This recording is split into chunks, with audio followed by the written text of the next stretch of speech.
ओम नमः सिद्धिभ्यः।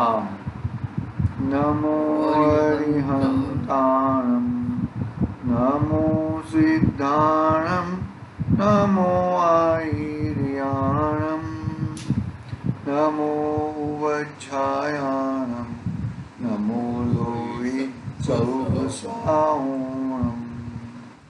मंगलम भगवान वीरो, मंगलम गौतमो गण, मंगलम कुंद कुंडार्यो, जैनधर्मोस्तु मंगलम। सर्वमंगल्यं मंगल्यं सर्वकल्याणकारकं, प्रधानं सर्वधर्माणां, जैनं जयतु शासनं, जैनं जयतु शासनं।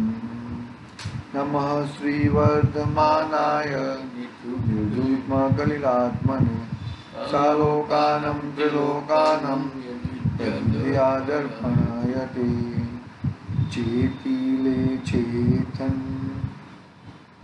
चेत्या विना किम चालसी।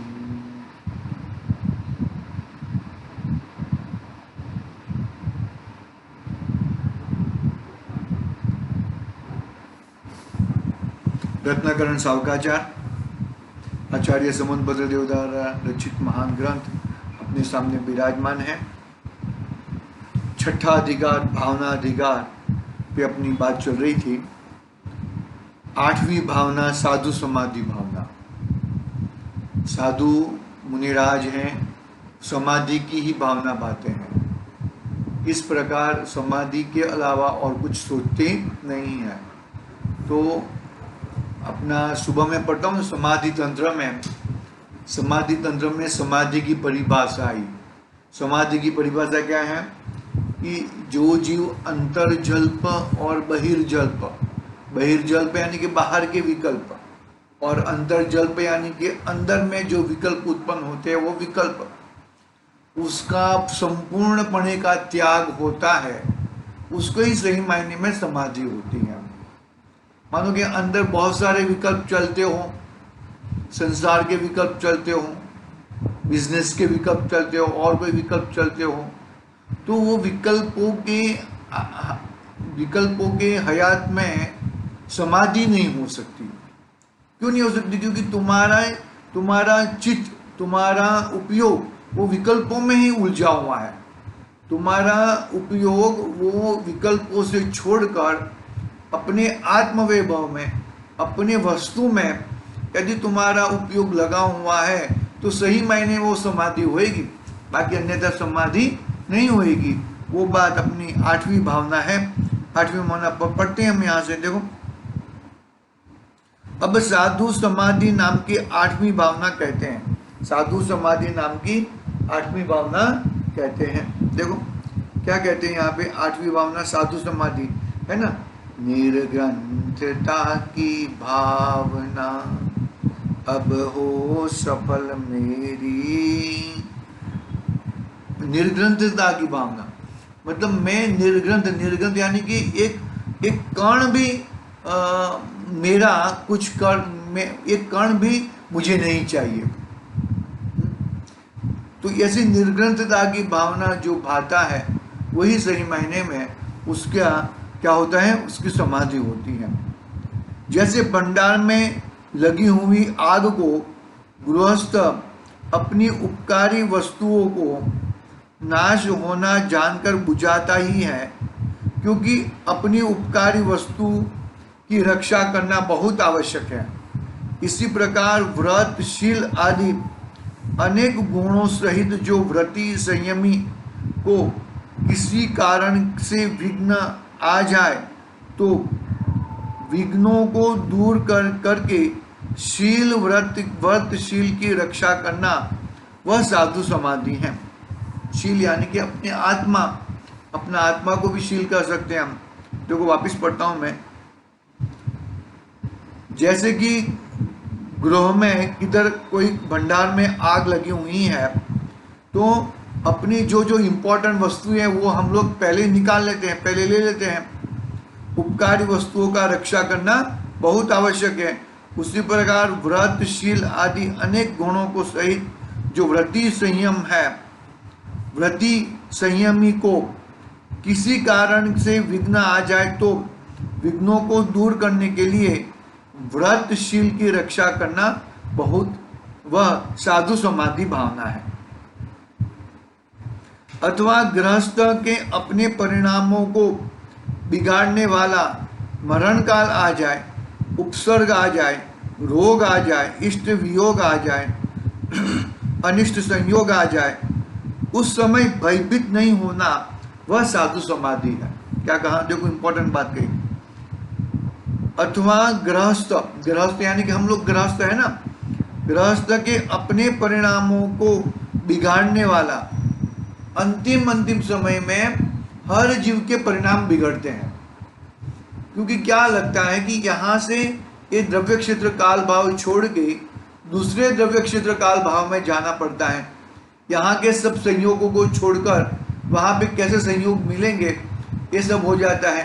कोई खराब वियोग आ गया तो अभी का अभी तत्काल निकल जाए, कोई रोग आया तो रोग है वो खराब वियोग, खराब संयोग है, तो वो अभी अनिष्ट संयोग है तो अनिष्ट संयोग अभी का अभी निकल जाए, ऐसी निरंतर भावना उसकी बनी रहती है। देखो, गृहस्थ के अपने परिणामों को बिगाड़ने वाला मरण काल आ जाए, हाँ, उपसर्ग आ जाए, बाहर में उपसर्ग आ जाए, रोग आ जाए, इष्ट वियोग हो जाए, कोई अच्छा व्यक्ति है उसका वियोग हो जाए, अनिष्ट संयोग आ जाए, उस समय भयभीत नहीं होता, उसको कुछ प्रॉब्लम नहीं होता, वो आराम से अपनी समाधि की भावना पाता है। सम्यक ज्ञानी ऐसा विचार करता है कि हे आत्मन, तुम अखंड अविनाशी ज्ञान दर्शन स्वभावी हो, तुम्हारा मरण नहीं हो सकता, जो उत्पन्न हुआ है वह नष्ट होएगा, पर्याय का विनाश होता है, चैतन्य द्रव्य का विनाश नहीं होता। 5 इंद्रियां, मन बल, वचन बल, काय बल, आयु बल, उच्छ्वास, ये 10 प्राण, उनको नाश को मरण कहते हैं। लेकिन तुम्हारे तो ज्ञान दर्शन सुख सत्ता इत्यादि भाव प्राण है, उनका कभी नाश नहीं होता। अतः देह का नाश को अपना नाश मानना वह मिथ्या दर्शन, मिथ्या ज्ञान है। क्या कहा कि ये जो शरीर है ना, वो शरीर किससे जी रहा है कि 10 प्राण से जी रहा है, और मरण जो होता है वो 10 प्राणों का क्षय होना, 10 प्राण निकल जाना, उसका नाम मरण है। तो वो 10 प्राण रूप तो कौन जी रहा था, वो तो शरीर जी रहा था, तो वो शरीर का मरण हुआ। हकीकत में शरीर का भी मरण होता नहीं है, वो भी क्षेत्र से क्षेत्रांतर, एक द्रव्य से दूसरे द्रव्य रूप परिवर्तन ही होता है। मतलब वो जो चमड़े रूप पर था, बाद में थोड़ा समय के बाद राख रूप हो जाएगा। पानी था, पानी उड़ जाएगा, लोही हड्डी बड्डी सब राख हो जाएगा। तो इस तरह ये जो है ना 10 प्राण रूप जीवन मेरा नहीं है। मेरा जीवन तो जीवत्व शक्ति से मैं जीता हूँ। मन वचन, क्या कौन सा मन वचन और बल, वो तो कौन सा है, मन योग वचन, वो तो इंद्रिया है। मन द्वारा, वचन द्वारा, योग द्वारा, वो भी एक प्रकार की इंद्रिया है। लेकिन मेरा स्वभाव कौन सा है, मेरा स्वभाव ज्ञान दर्शन चारित्रमय है। वो मेरा परमानेंट रहने वाला है, वो कभी खत्म होने वाला, वो कभी जाने वाला नहीं है। देखो, तो यदि मैं शरीर का प्राण जाने पर अपना प्राण जाए ऐसा मानेगा तो वो मिथ्यात्व है, मिथ्या ज्ञान है। हे ज्ञानी,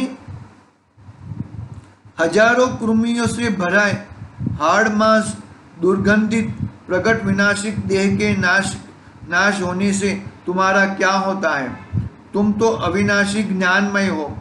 यह मृत्यु तो बड़ी उपकारी मित्र है, जो तुम्हें सड़े गले शरीर में से निकालकर देव आदि की उत्तम देह धारण कराती है। यदि मृत्यु नहीं आता तो इस देह में अभी कब तक और रहना पड़ेगा। रोग तथा दुखों से भरे शरीर में कैसे शरीर में से कौन निकालता? समाधि मरण करके आत्मा का उद्धार कैसे होता? व्रत संयम का उत्तम फल मृत्यु नाम के मित्र के उपकार किए बिना कैसे पाता? पाप से कौन भयभीत होता? मृत्यु रूप कल्प वृक्ष के बिना 4 आराधनाओं की शरण ग्रहण कराकर संसार रूपी कीचड़ में कौन निकालता? समझ में आई बात? नहीं है क्यों? क्योंकि ये जो शरीर में से बाहर निकलना है, तो शरीर तेरे से जुदा है, तू ज्ञानवान है, तू तेरा और शरीर के साथ में कोई नाता निर्तोष नहीं है। शरीर एक पुद्गल द्रव्य है और तू एक चेतन द्रव्य है। शरीर यहाँ पे रह जाएगा और आत्मा तो निकल के अन्य गति में चला जाएगा। तो जो अन्य गति में तेरे साथ में जो आता है, तेरे साथ में जो रहता है, वो तू है। उसको अच्छी तरह से अपने ये जो बाहर के परिणाम हैं, शरीर आदि के परिणाम हैं, बरोबर है, मृत्यु रूपी मृत्यु में से बाहर कैसे निकालेगा? तो अपने ज्ञान स्वभावी आत्मा को जब तक नहीं पकड़ेगा तब तक तुझे कुछ होने वाला नहीं। साधु समाधि की भावना का मतलब अपनी चीज के अंदर आना, अपनी वस्तु के अंदर। देखो क्या पढ़ता हूं मैं वापिस। हाँ, समाधि मरण करके आत्मा का उद्धार कैसे होता? व्रत तप संयम का उत्तम फल मृत्यु नाम के मित्र के उपकार के बिना कैसे पाता? मृत्यु के बिगड़ तुम स्वर्ग में कैसे जाओगे? स्वर्ग में जाना है ना, तो यहां से मृत्यु होएगा तो ही स्वर्ग में जाओगे ना, ऐसा कहते हैं। देखो, व्रत संयम और तप का फल स्वर्ग जाना है, बरोबर है। और उत्कृष्ट तप और एकदम निष्कर्म अवस्था हो गई तो उसका फल क्या आएगा? मोक्ष आ जाएगा। लेकिन अभी कम है ना, कम है। व्रत तप संयम का उत्तम फल मृत्यु के नाम के उपकार किए बिना कैसे आएगा? वो स्वर्ग तुम्हें स्वर्ग जाना है तो यहाँ के पर्याय को छोड़ना पड़ेगा। यहाँ की पर्याय को छोड़ोगे तब जाके तुम स्वर्ग में जाओगे, ऐसा कहते हैं। हाँ, देखो, पाप से कौन भयभीत होता? पाप से तो सब लोग भयभीत होते हैं, पाप से तो सब डरते हैं, लेकिन पुण्य का फल सब लोग क्या चाहते हैं? स्वर्ग आदि मिले। तो स्वर्ग आदि मिलने के लिए भी क्या करना पड़ेगा भाई? यहाँ से तुम्हारी ये गति छूटेगी तो नई गति मिलेगी, ऐसा। तो समाधि का मतलब क्या? कि भाई समाधि का मतलब तो मेन तो यही है कि तुम तुम्हारे स्वरूप में रहो, तुम तुम्हारे निश्चय से तो अपने आत्मा का ही ध्यान धरो, अपने आत्मा में ही रहो, वो मेन समाधि है। लेकिन अभी मानो कि अभी तुम्हें मुझे स्वर्ग में जाना है और ये पर्याय नहीं छोड़ना है, तो नहीं चलेगा भाई। अरे तुम्हें स्वर्ग में जाना है तो यहाँ का आयु पूरा होते यहाँ का आयु क्षय होएगा, यहाँ की पर्याय क्षय होगी और फिर नई पर्याय स्वर्ग आदि में तुम्हारी जन्म होएगा। तो कहने का भावार्थ यहाँ पर ये है कि भाई मृत्यु रूपी कल्प वृक्ष के बिना 4 आराधनाओं की शरण ग्रहण कराकर संसार रूपी कीचड़ में से कौन निकालेगा? आई बात समझ में? मृत्यु क्या है? कल्प वृक्ष क्यों कहा? कि भाई उत्तरोत्तर तुझे अच्छी गति मिलेगी, तुम अच्छे कर्म करोगे तो उत्तरोत्तर अच्छी गति मिलती जाएगी। लेकिन तुम ऐसा मानोगे कि मुझे यहाँ पर भी रहना है और वहां पर भी जाना है, तो ऐसा पॉसिबल नहीं है। आत्मा तो एक ही होता है। जो आत्मा मनुष्य लोक में है तो वो स्वर्ग लोक में नहीं जाएगा, और स्वर्ग लोक में है वो मनुष्य लोक में नहीं आएगा। वहां का आयु छूटेगा, यहाँ पर आओगे, यहाँ का आयु छूटेगा, दूसरी गति में जाओगे। तो मृत्यु एक तरह का कल्प वृक्ष है। अभी तुम्हें मृत्यु से छुटकारा पाना है तो तुम्हारा ज्ञान स्वभावी आत्मा को पकड़ो, तुम्हारे अपने ज्ञान में आ जाओ, तो मृत्यु से भी तुम्हें छुटकारा मिल जाएगा। देखो क्या कहते हैं यहाँ पे, जिनका चित्त संसार में आसक्त है तथा देह को अपना रूप जानते हैं, उन्हें मरण का भय होता है। किसको? जिसने अपना देह को अपना माना है तो उसको मरण का भय होता है। सम्यक दृष्टि अपने स्वरूप को देह से भिन्न जानकर भयभीत नहीं होते हैं। सम्यक दृष्टि अपने स्वरूप को देह से भिन्न जानकर भयभीत नहीं होते हैं। उन्हीं के साधु समाधि होती है, उन्हीं के साधु समाधि होती है। मरण के समय में जो कभी रोग दुख आता क्या कहा, मरण के समय जो कभी रोग दुख आदि आता है वह भी सम्यक दृष्टि को देह से ममत्व छुड़ाने के लिए भी आता है। सभी का मृत्यु एक सरखा होता है, मिथ्या दृष्टि का भी मृत्यु एक सरखा होता है और सम्यक दृष्टि का भी मृत्यु एक सरखा ही होता है। एक सरखा होता है किस तरह से भाई, ये शरीर यहाँ पे रह जाता है और आत्मा चली जाती है। लेकिन मिथ्या दृष्टि और सम्यक दृष्टि का मृत्यु में क्या फर्क है कि सम्यक दृष्टि ने देह को अपने से जुदा माना है और मिथ्या दृष्टि ने देह में ही ममत्व बुद्धि की है, एकत्व बुद्धि की है। तो इसके लिए दोनों के बीच में ये गड़बड़ है, इतना ही फर्क है। बाकी मृत्यु तो मृत्यु के समय में दोनों जीवों को अपने अपने कर्मों के हिसाब से इतना जितना दुख होता है इतना दुख होने वाला ही है। लेकिन शारीरिक दुख के हिसाब से वो मिथ्या दृष्टि अपना दुख मानता है और सम्यक दृष्टि शारीरिक दुख को अपना दुख मानता नहीं है। इतना फर्क है मिथ्या दृष्टि और सम्यक दृष्टि के बीच में। तो क्या कहते हैं, जिनका चित्त संसार में आसक्त है तथा देह को अपना रूप जानते हैं उन्हें मरण का भय होता है। सम्यक दृष्टि अपने स्वरूप को देह से भिन्न जानकर भयभीत नहीं होते। उन्हीं के साधु समाधि होती है। जो देह से भयभीत होता है उससे साधु समाधि नहीं होती। जो देह से भयभीत नहीं होता, अरे देह जुदा है मैं जुदा हूं, ऐसा जो निरंतर वो जो भावना करता है उसको सही मायने में साधु समाधि होती है। वह भी सम्यक दृष्टि को देह से ममत्व छुड़ाने के लिए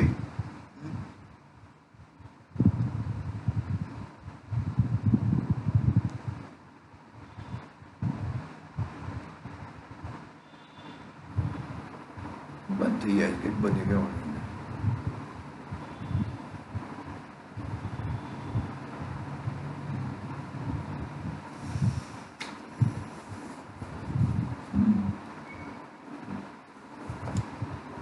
देखो क्या कहते हैं, हाँ, वह सम्यक दृष्टिकोण देह से ममत्व छुड़ाने के लिए आता है। कौन आता है? पर जो रोग आदि आते हैं सम्यक दृष्टि को भी आते हैं और मिथ्या दृष्टि को भी आते हैं। लेकिन सम्यक दृष्टि को रोग आते हैं वो देह से ममत्व छुड़ाने के लिए आते हैं और मिथ्या दृष्टि को देह से ममत्व जुड़ाता है। वो छुड़ाता है और ये जुड़ाता है, ऐसा है। देखो क्या कहते हैं, त्याग संयम आदि के सन्मुख कराने के लिए आता है। त्याग संयम आदि से सन्मुख कराने के लिए आता है।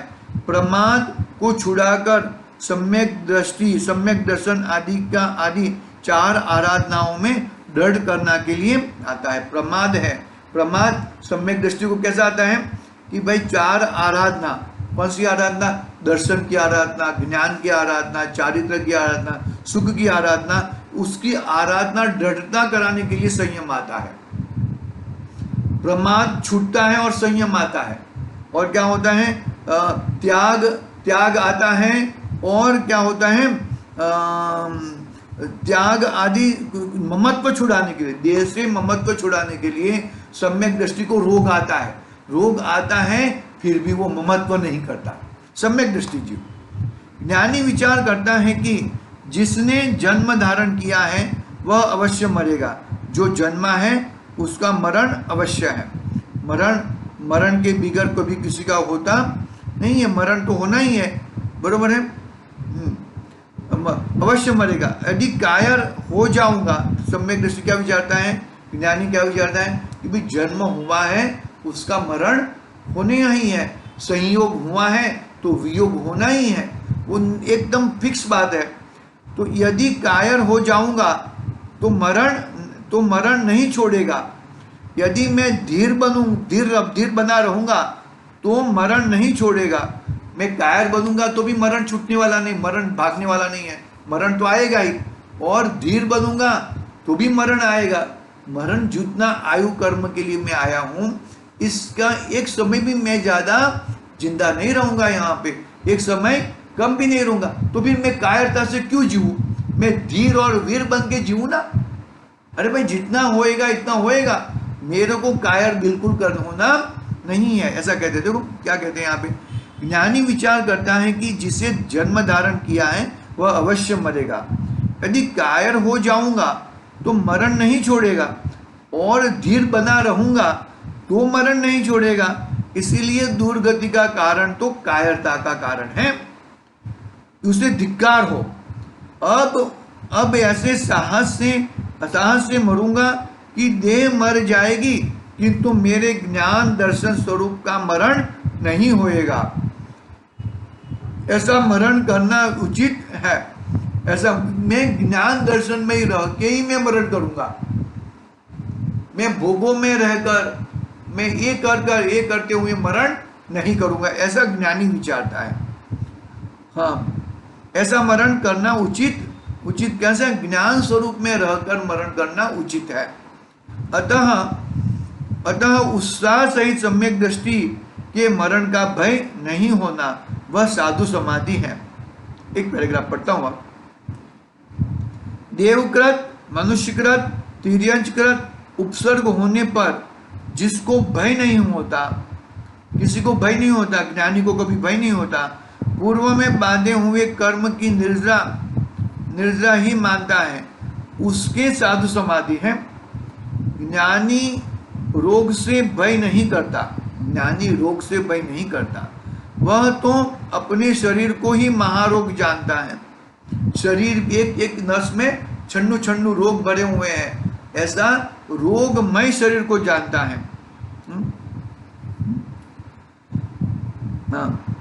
ज्ञानी रोग से भय नहीं करता, वह तो अपने शरीर को, मतलब ये शरीर को महारोग जानता है, क्योंकि शरीर ही तो क्षुधा, तृषा आदि महारोगों को उत्पन्न कराने वाला है।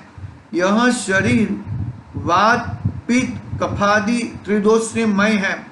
असाता वेदनीय कर्म के उदय से त्रिदोषों के घटने बढ़ने से ज्वर, खांसी, श्वास, अतिसार, पेट दर्द, सिर दर्द, नेत्र विकार, वातादि की पीड़ा होने पर ज्ञानी ऐसा विचार करता है कि मुझे यह रोग उत्पन्न हुआ है, उसका अंतरंग कारण तो असाता वेदनीय कर्म का उदय है। असाता वेदनीय कर्म का उदय का कारण है उदय। त्रिदोषों के घटने बढ़ने पर, त्रिदोषों कौन सा? वात, कफ आदि त्रिदोषों के घटने बढ़ने पर ज्वर, खांसी, श्वास, अतिसार, पेट दर्द, सिर दर्द, नेत्र विकार, वातादि की पीड़ा होने पर ज्ञानी ऐसा विचार करता है कि मुझे यह रोग उत्पन्न हुआ है, उसका अंतरंग कारण तो असाता वेदनीय कर्म का उदय है। बहिरंग कारण द्रव्य, क्षेत्र, कालादि है। कर्म के उदय का उपशम होने पर रोग का नाश हो जाएगा। कर्म दब जाएंगे, रोग नाश हो जाएगा, ऐसा कहते हैं। देखो, असाता वेदनीय का प्रबल उदय होने पर बाह्य औषधि आदि कोई भी रोग को मिटाने में समर्थ नहीं है।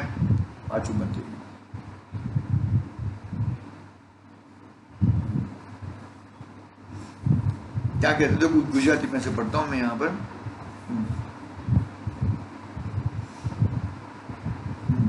असाधा वेदनीयનો પ્રબળ ઉદય હોય ત્યારે બાહ્ય સામગ્રી, બાહ્ય ઔષધિ આદि કોઈ પણ રોગને મટાડવામાં સમર્થ નથી। અસાધા કર્મને હરવામાં કોઈ દેવ, દાનવ, મંત્ર, તંત્ર, औषधि आदि समर्थ नहीं। कोई भी असाता वेदनीय का कोई रोग आ गया हो तो उसको हटाने के लिए कोई मंत्र भी काम नहीं लगते, कोई तंत्र भी नहीं काम लगते। તેથી હવે સંકલેશ છોડી સમતા ગ્રહણ કરવી। બાહ્ય જે ઔષધિ આદि છે તે અસાતા વેદનીય કર્મનો ઉદય મંદ હોય ત્યારે સહકારી કારણ છે। અસાતા વેદનીય કર્મનો तीव्र उदय होय त्यारे औषधि आदि कोई पण बाह्य कारण रोग दूर करवामां समर्थ नथी। एवो विचार करी असाता वेदनीय कर्मना नाशनु कारण परम समता भाव धारण करी संक्लेश रहित थईने सहवू કાયર થઈને કાયર ન થવું તે જ સાधु समाधि भावना है। कभी भी कायर होके हमें जीना नहीं है, हम तो धीर और वीर बन के ही जिएंगे। जो भी आना है वो शरीर को आता है, आत्मा को नहीं आता। आत्मा को नहीं आता है। यदि आत्मा को लाता है तो वो मैं ही ला सकता हूँ, और कोई पर पदार्थ आत्मा में कुछ कर सकता नहीं है। ठीक इस तरह अपना साधु समाधि का और भी बात है, बहुत लंबा है, कल पढ़ेंगे और भी। फिर वैयावृत भावना परसों आएगी, देखेंगे। आज के लिए ओम नमः सिद्धि व्याह। निज निधि निज में बताई यह अनंत उपकार, इसके लिए जिन मोरी माँ को वंदना 7 बार है, उसके लिए जिन